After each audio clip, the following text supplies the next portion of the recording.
under the lovely hood she wears down the aisle, and her name is purpose. Her name is footprint. As soon as we slide into this world, they stand us on a pad of ink and then a pad of paper. But little sister, this is not the only mark you were ever meant to make.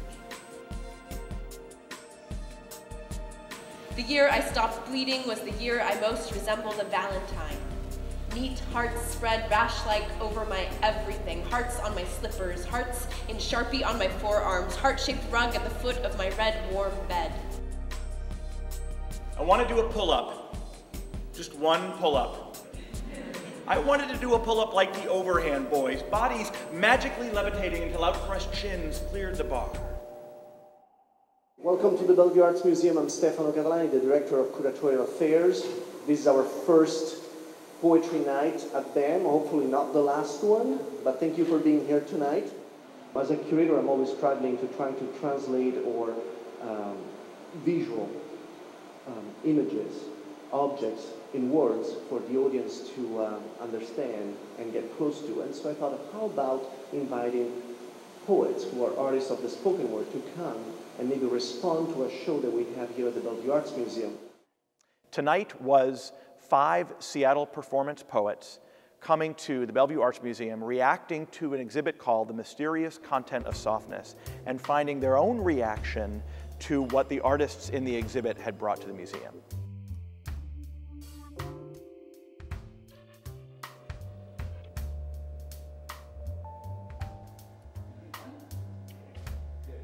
I want to do a pull-up, just one pull-up.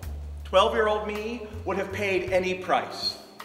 Mr. Brown the Bitter was the failed and frustrated athlete who was my 7th grade tour guide through President Carter's Council on Physical Fitness. I wanted that certificate, but there were standards, you see, and apparently repeated readings of Lord of the Rings by the closet light didn't qualify.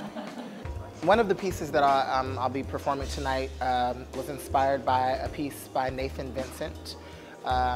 It is a locker room scene, and he has several pieces where he uses the art of crochet, but this particular locker room scene just really kind of jumped out at me and kind of took me back to middle school. Dear God, I don't really think you can hear me because I've been praying to you for a real long time and nothing has changed, but here I am at the altar of my longing again, and I have a few requests. See, in this place there is the scent of both wonder and defeat, of a childhood dream where I actually get a chance to come out on top. What makes art effective, whether it's an exhibit like there is here or poetry, is if I'm able to capture as an artist an experience that anybody else can identify and find their own experience in.